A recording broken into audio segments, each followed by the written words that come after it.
welcome back to the BK Natural Bees channel. Today I am going to make another communal feeding bucket because there's just too many bees on the two that I have right now and there's too much fighting going on, so I'd like to spread them a little bit thinner and do that by adding another bucket.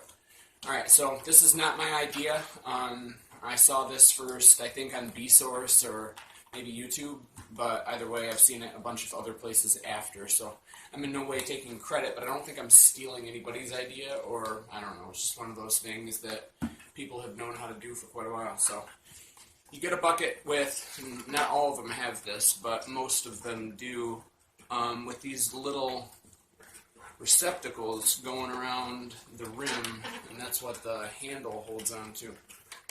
These will be the holes for the syrup to flow into, and from which the bees will eat.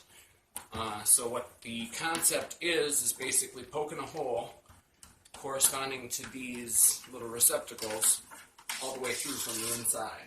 And then when you invert the bucket, of course it's got the cover on, the vacuum will form up here from the water going down and coming out of these holes, and that'll keep it from overflowing.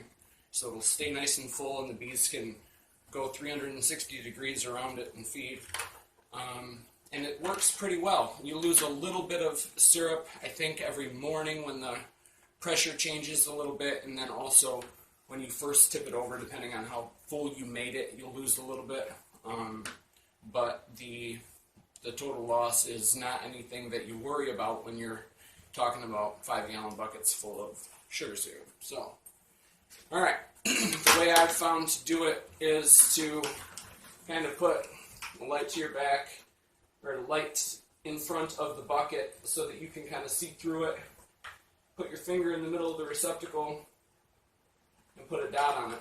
The only thing is, remember not to put a hole on the receptacle that the handle goes in, otherwise that'll just continually flow out. So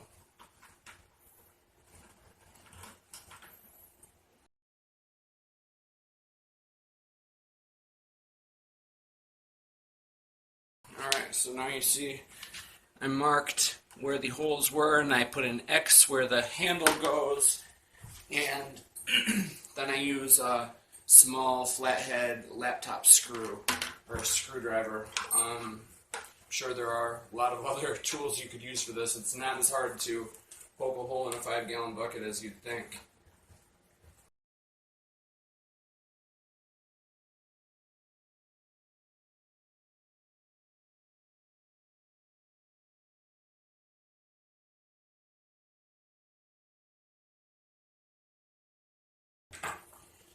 Alright, now I'm going to make some more sugar syrup. I've got my other buckets sitting right there waiting for it, and then I will restart this video out when I'm inverting them for the bees, and hopefully see some bees feeding from them.